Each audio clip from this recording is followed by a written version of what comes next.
Welcome back to the Pharma Forum podcast. In this episode, I speak with Dr. Neal Kassell, Chair and Founder of the Focused Ultrasound Foundation. Previously a neurosurgeon, it was very much from practical experience in the field that led Neal to his, what was assumed at the time, Nobel-worthy discovery of ultrasound and microbubbles in the treatment of brain tumours. Although others had made such a discovery before, though, Neal proceeded to gather together others equally excited at the potential of such technology as focused ultrasound, or FUS, and so the Focused Ultrasound Foundation was born.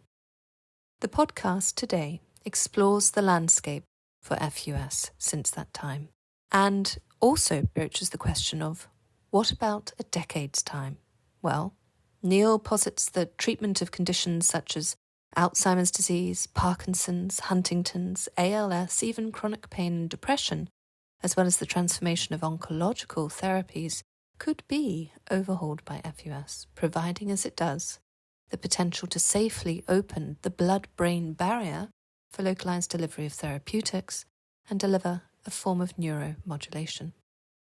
Listen in, send in your thoughts and comments if you'd like, and as ever, thank you for listening. Welcome to the Pharma Forum podcast. This is web editor Nicole Raleigh, and today I have with me Dr. Neal Kassell, Chair and Founder of the Focused Ultrasound Foundation. Today, we will be discussing, as the name of the foundation suggests, focused ultrasound and how it can help in drug efficacy. Welcome, Neal. Thank you, and thank you for the opportunity. So, therapeutic or focused ultrasound began being applied to neurologic conditions less than a decade ago, but its potential in a wide spectrum of brain applications is high. Engineering advances now allow sound waves to be targeted through the skull to a brain region selected with real-time magnetic resonance imaging and thermography using a commercial array of focused emitters. In 2016, the FDA approved focused ultrasound, or FUS, thalamotomy for unilateral treatment of essential tremor and clinical studies of stereotactic FUS for aspects of Parkinson's disease, chronic pain, and refractory psychiatric indications are ongoing, with 2018 FDA approval for tremor-dominated Parkinson's. Moderate intensity FUS has the potential to safely open the blood-brain barrier for localized delivery of therapeutics, while low levels of sonic energy can be used as a form of neuromodulation. In research, it is an adjunct therapy for cancer, immunotherapy, radiation therapy, and drug delivery. The Focused Ultrasound Foundation was created in 2006 to improve the lives of millions of people with serious medical disorders by accelerating the development and adoption of focused ultrasound. Based in Charlottesville, Virginia, the Focused Ultrasound Foundation is an example of how donor funding can be used to bridge the gap between laboratory research and widespread patient treatment.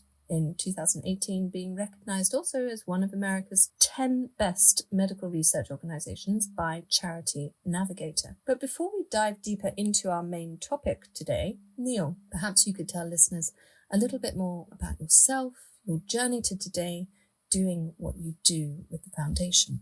Sure. So in a prior incarnation, I was a neurosurgeon, co-chair of the Department of Neurosurgery at the University of Virginia for many years. And about 20 years ago, I was casting about for a solution to a fairly large number of patients I had who had tumors in surgically inaccessible locations, or patients who had maxed out on surgery and radiation and chemotherapy and had no alternative. So I was looking for a solution for these otherwise untreatable patients. I was in the operating room operating on an aneurysm in August, about 19 years ago, and the anesthesiologist told me that he had been measuring blood flow in the heart muscle, using ultrasound and microbubbles, and we should try the same thing in the brain, which we did in a laboratory setting, and it worked. And then in September of that year, I was driving home from the hospital. I can remember exactly the location and the time of day, and the light bulb went off in my head. And I said, I'll bet that we could use ultrasound plus or minus microbubbles to solve the problem for these otherwise untreatable brain tumors. And I got really excited because I thought after all these years of doing research, I'd finally had a Nobel Prize winning idea. So I raced home, went to the internet, discovered it is potentially a Nobel Prize winning idea. It just wasn't mine. Somebody else had thought of it. And then I brought together here in Charlottesville people from Insightec, the Israeli company that was at the time the only company dealing with brain treatments, and a number of people locally in Charlottesville, and people from General Electric, GE Medical, and got really excited about the technology and understood that this not only was a way of treating a whole variety of disorders of the brain, but the same technology had applicability throughout the body. And then we started the foundation in October of 2006 with a very simple mission to shorten the time from laboratory research to widespread utilization of this amazing technology. So focused ultrasound is a highly disruptive, revolutionary technology with the potential to decrease death and disability and suffering for countless people. The problem that we're trying to solve is that the evolution of any new, highly disruptive therapeutic technology from idea and concept to widespread utilization as a global standard of care is a glacial process that often takes decades. So we created the foundation to shorten that time, because every month that we reduce the time translates into a reduction in death and disability and suffering for countless people. I gave up my neurosurgical practice about 10 years ago to do this full time. Prior to that, I was working in the foundation part-time. Thank you, Neil. Gosh, as you say, high need, but slow going. So before we get into the slow going and the need for acceleration, getting this therapeutic, this disruptive therapeutic, as you say, to patients into utilization, can you run through for listeners just how focused ultrasound, or FUS, quite literally works? So focused ultrasound, just to frame this, focused ultrasound has the potential to revolutionize therapy to the same degree that magnetic resonance imaging, MR scanning, revolutionized diagnosis. So the way it works is as follows. It is the integration of two innovative technologies. The focused ultrasound piece, which delivers the energy, which treats the tissue, and medical imaging, either MR or ultrasound imaging, which is used to target and guide and control the treatment. The way it works is analogous to using a magnifying glass to focus beams of light and burn a hole in a leaf or a piece of paper. But with focused ultrasound, instead of an optical lens focusing beams of light, an acoustic lens is used to focus multiple beams of ultrasound energy on targets deep in the body with a high degree of precision and accuracy, sparing the adjacent normal tissue. Where each of the individual beams goes through the tissue, it has no effect because it just has the power of diagnostic ultrasound. But at the focal point where all of the beams converge, we now know about 30 ways in which ultrasound affects tissue at that focal point, just like where the beams of light converge and burn a hole in a leaf. And then the point in the body where the ultrasound is focused is, again, guided and controlled and monitored by medical imaging, either ultrasound or MR imaging.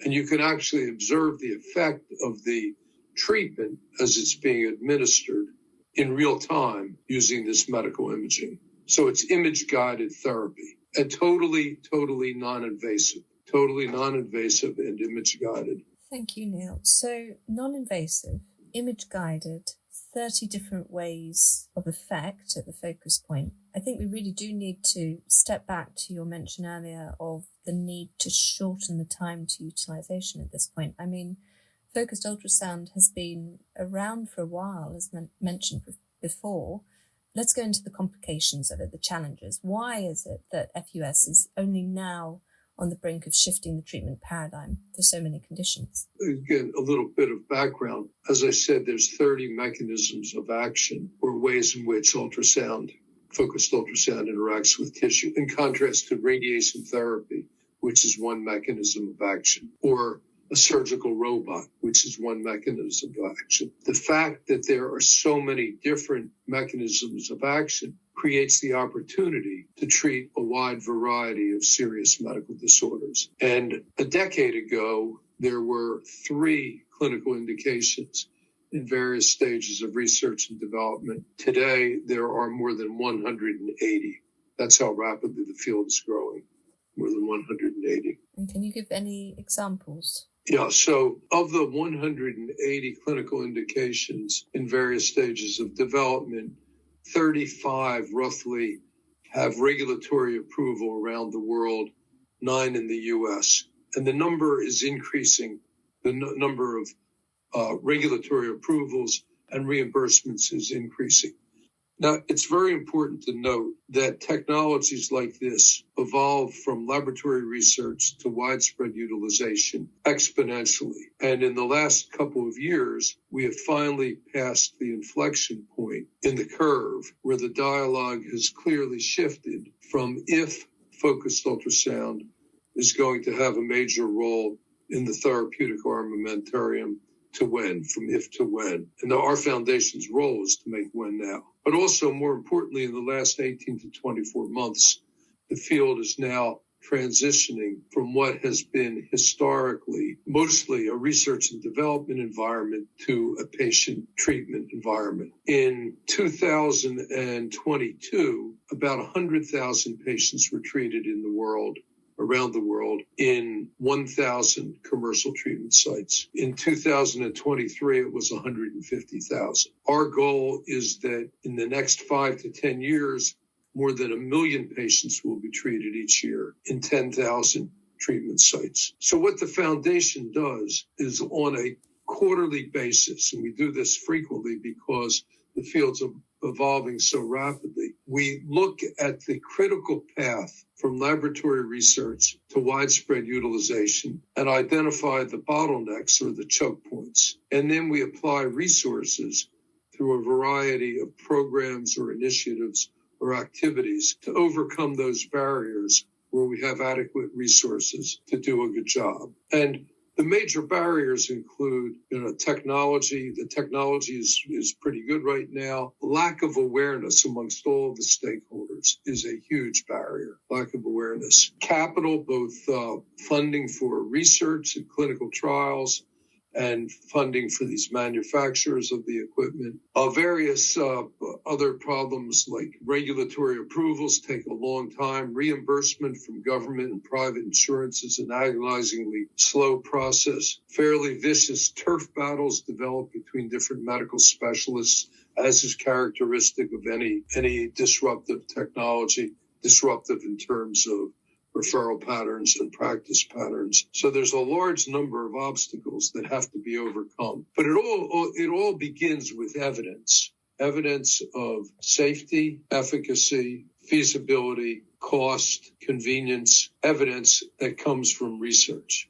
And then everything flows from there. So we need more and more evidence and then awareness. More and more research, more and more evidence. You previously preempted my final question of the horizon of 5 to 10 years in the number of patients that you hope this technology, FUS, will reach. I just want to double back on that question of future looking and ask, in 5 to 10 years, the conditions that you see this technology being applicable to? We are interested ecumenically in all 180 indications, but the areas that we are most excited about include the neurological brain disorders and cancer immunotherapy, particularly Alzheimer's and Parkinson's and Huntington's and ALS, OCD, depression, epilepsy, chronic pain. And then the whole thing that is really, really exciting is the role of focused ultrasound in transforming the treatment of a wide variety of cancers, both primary and secondary tumors, benign and malignant tumors. So that's an area that we are applying a lot of resource to. So particularly glioblastoma, pancreatic cancer, breast cancer, melanoma, other tumors that are very difficult to treat. Thank you, Neil. As you say, pertinent excitement, I'd deem it. Thank you very much for your time. It's been a pleasure. And so that concludes another episode of the Pharma Forum podcast. You can find more information about this episode, including a download link and information about previous instalments at pharmaforum.com/podcasts. The Pharma Forum podcast is also available on iTunes, Spotify, Amazon Music, Podbean, and pretty much wherever you get your other podcasts. Just search for Pharma Forum and press subscribe. Of course, don't forget to visit our website itself, where you can sign up for daily and weekly news and analysis bulletins. And do follow us as well on X or Twitter and LinkedIn at Pharma Forum. That's all for now. Thank you for listening.